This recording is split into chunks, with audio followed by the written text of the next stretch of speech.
Bħala avukat privat Adrian Delija tibqa' jirrikorri għal manuvri legali favur kumpanija barranija li tilfet għal darbtejn il-proċess kompetittiv fl-għażla għal kumpanija li twettaq il-proġett tal-Waste to Energy. Għal-bini ta' dan l-impjant kien intrebaħ tender pubbliku mill-kumpanija Paprec Energies International li l-offerta tagħha ima l-200 miljun euro inqas minn dik tal-Hitachi li hi rappreżentata minn Adrian Delija. L-ex-kap nazzjonalista kien ressaq l-ewwel appell u r-riżultat reġa' ġie konfermat, iżda Delija daħal appell ieħor fejn qed jinsisti li tkun il-kumpanija Hitachi li tirbaħ it-tender.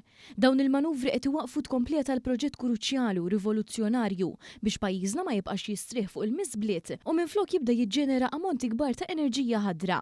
L-istudji juru li meta wieħed jitfa' l-iskart fil-miżbliet b'mod inevitabbli jiġu ġenerati gassijiet li huma taħsara għall-arja ta' pajjiżna u s-saħħa ta' residenti. Min ċifri li Rawa News jirriżulta li bid-dewmien li ħolqu l-manuvri ta' Delija u l-kumpanija Hitachi sissa diġà ġew rilaxxati l-ekwivalenti ta' madwar 500,000 tunnellata diossidju tal-karbonju fl-arja. Ironikament, Adrian Delija u l-kellim tal-oppożizzjoni għas-saħħa u spiss jipritka dwar l-emerġenza klimatika u l-bżonn ta' miżuri konkreti biex issir qabża ambjentali. Iżda quddiem proġett li b'mod konkret se jagħmel differenza pożittiva fl-ambjent ta' pajjiżna, l-ex-kap nazzjonalista qed jażel l-interessi kummerċjali fuq dawk nazzjonali u ta' dan l-aġir ma jridx jgħid kemm qed jitħallas. M'għandix awtorità mill-ebda klient biex niddisklowżja fees ta' klientu minnu.